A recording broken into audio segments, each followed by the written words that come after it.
Hi friends, Mahabharatam నుండి మనిషి జీవిత సత్యాలను అలాగే ప్రపంచ జ్ఞానాన్ని పొందగలరు.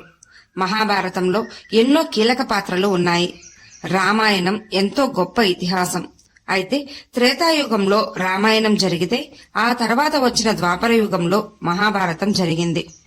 కొన్ని పాత్రలు రామాయణ కాలం నాటి నుండి మహాభారత కాలం వరకు జీవించే ఉన్నట్లు మన పురాణాలలో చెప్పబడింది. అలాంటి యోధులలో విభీషణుడు కూడా ఒకరు.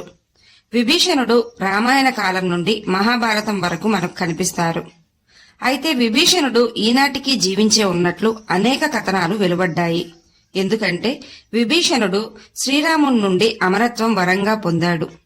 విభీషణుడు మహాభారతంలో ఎవరికి కనిపించాడు?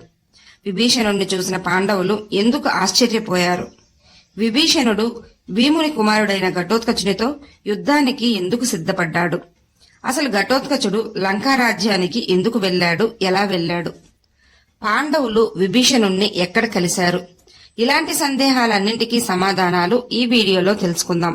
వీడియో చూస్తున్న వారిలో ఎవరైనా శ్రీకృష్ణుని భక్తులు ఉన్నట్లయితే తప్పకుండా జై శ్రీకృష్ణ అని కామెంట్ చేయండి. అంతకంటే ముందు ఎవరైనా మన ఛానల్ ని ఫస్ట్ టైం చూస్తుంటే ప్లీజ్ సబ్స్క్రైబ్ చేసుకోండి.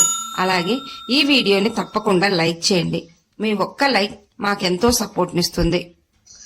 రామాయణంలో శ్రీరాముడు, సీతాదేవి, లక్ష్మణుడు, హనుమంతుడు, రావణాసురుడు లాంటి వారి గురించే మనం ఎక్కువగా వింటూ ఉంటాం.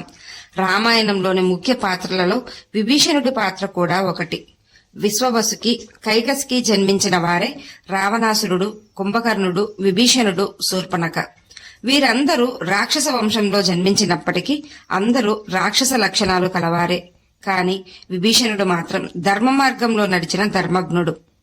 రాక్షసుల మధ్య జీవించిన ధర్మాన్ని మాత్రం విభీషణుడు వీడలేదు. రావణాసురుణ్ణి, కుంభకర్ణుణ్ణి, వారు చేసే అక్రమాలను, అధర్మాలను చాలాసార్లు హెచ్చరించాడు విభీషణుడు. విభీషణుడు ఘోర తపస్సు చేసి బ్రహ్మదేవుని నుండి 3 వరాలు పొందాడు. మొదటిది, తాను ఎలాంటి శిక్షణ తీసుకోకుండానే బ్రహ్మాస్త్రం ప్రయోగించగల శక్తిని ప్రసాదించమని విభీషణుడు కోరాడు. రెండవది, ఎలాంటి క్లిష్ట పరిస్థితులు ఎదురైనా ధర్మ మార్గాన్ని విడవకుండా ఉండేలా వరాన్ని ప్రసాదించమని కోరాడు. 3వ వరం మాత్రం బ్రహ్మ విభీషణుడు తపస్సుకు మెచ్చి బ్రహ్మ అంతట బ్రహ్మే, నువ్వు శాశ్వత కీర్తిని పొందుతావు అంటూ విభీషణుడికి వరాన్ని ప్రసాదించాడు. రావణాసురుడు చేసే అధర్మాలను అడ్డుకొని ప్రజా సంక్షేమం గురించి ఆలోచించేవాడు. లంకా రాజ్యంలోనే ఉంటూ నిరంతరం శ్రీ మహావిష్ణువునే పూజిస్తుండేవాడు. శూర్పణఖ మాటలు విని రావణాసురుడు సీతను అపహరించి లంకకు తీసుకొచ్చినప్పుడు కూడా నువ్వు చేసేది తప్పు, సీతాదేవిని శ్రీరాముని వద్దకు వదిలేసిరా, లేకపోతే నీకు నాశనం తప్పదంటూ రావణాసురుణ్ణి అనేకసార్లు హెచ్చరించాడు. కాని రావణుడు ఎవరి మాటలను లెక్క చేయలేదు. సీతను వెతుకుతూ హనుమంతుడు లంకారాజ్యానికి వచ్చినప్పుడు రావణ సైన్యం హనుమంతుణ్ణి పట్టుకుని రావణాసురుని ముందుంచుతారు. అప్పుడు రావణుడు హనుమంతుణ్ణి చంపమని ఆజ్ఞాపిస్తాడు. కాని లంకారాజ్యానికి మంత్రిగా విభీషణుడు ఆ పనిని అడ్డుకుంటాడు. హనుమంతుడు దూతగా వచ్చాడు కాబట్టి హనుమంతుణ్ణి వదిలేస్తే నీకే మంచిది అంటూ హితవు చెప్పాడు. దాంతో రావణుడు వదిలేస్తాడు. ఎంతో పరాక్రమవంతుడైన మహాయోధుడైన శ్రీరాముణ్ణి ఎదుర్కోగలవా? నీ కోపం, అహం వలన లంకారాజ్యపు ప్రజలను మరణించేలా చెయ్యొద్దు. పరస్త్రీ వ్యామోహం వలన నీకు నాశనం తప్పదు. కాబట్టి సీతాదేవిని శ్రీరాముని వద్దకు పంపించే, అది నీకు, ఈ రాజ్యానికి ఎంతో మంచిది అంటూ రావణుణ్ణి హెచ్చరించాడు. కాని విభీషణుని మాటలు ఏమాత్రం పట్టించుకోకుండా నిండు సభలో మంత్రి అని కూడా చూడకుండా విభీషణుణ్ణి రావణుడు అవమానిస్తాడు. అవమానపడిన విభీషణుడు శ్రీరాముని వద్దకు చేరి శరణు కోరతాడు. విభీషణుడు లంకారాజ్యంలో జరిగే అధర్మాలను, అలాగే రావణాసురుని రహస్యాలు, అలా ఇంకా చాలా విషయాలు శ్రీరామునికి తెలియజేస్తాడు. విభీషణుడు అంతటి గొప్ప ధర్మాత్ముడు. లంకారాజ్యాన్ని చేరాలంటే సముద్ర తీరాన వెళ్తే మంచిది అని శ్రీరామునికి సలహా ఇచ్చింది కూడా విభీషణుడే.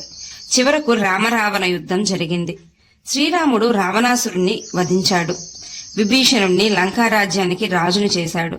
ఆనాటి నుండి విభీషణుడు లంకారాజ్యాన్ని ధర్మ మార్గంలోనే నడిపించాడు. కొంతకాలం తర్వాత శ్రీరాముడు సరయూ నదిలో దేహం వదిలేస్తున్నాడని తెలిసి అక్కడికి వెళ్లిన విభీషణుడు అదే సరయూ నదిలో ప్రాణత్యాగం చేయాలనుకుంటాడు. కాని శ్రీరాముడు అడ్డుపడి లంకా రాజ్యపు ప్రజలు ఎంతవరకు జీవించి ఉంటారో అంతవరకు నీకు మరణం ఉండదు అంటూ విభీషణుడికి వరం ప్రసాదిస్తాడు శ్రీరాముడు. అందువల్లే విభీషణుడు ఇంకా బ్రతికే ఉన్నాడని హిందువుల నమ్మకం. విభీషణుడు లంకా రాజ్యాన్ని పాలిస్తూ రాజ్యం ఎంతో సుభిక్షంగా ఉండేలా చూసుకున్నాడు. శ్రీ మహావిష్ణువుని ఆరాధిస్తూ రామనామాన్నే జపిస్తూ 10,000 సంవత్సరాలు గడిపాడు. ఆ తర్వాత ద్వాపర యుగంలో శ్రీ మహావిష్ణువే శ్రీకృష్ణునిగా జన్మించాడు. ధర్మరాజు రాజక్షేమం కోసం రాజసూయ యాగం చేయాలని నిర్ణయించుకుంటాడు.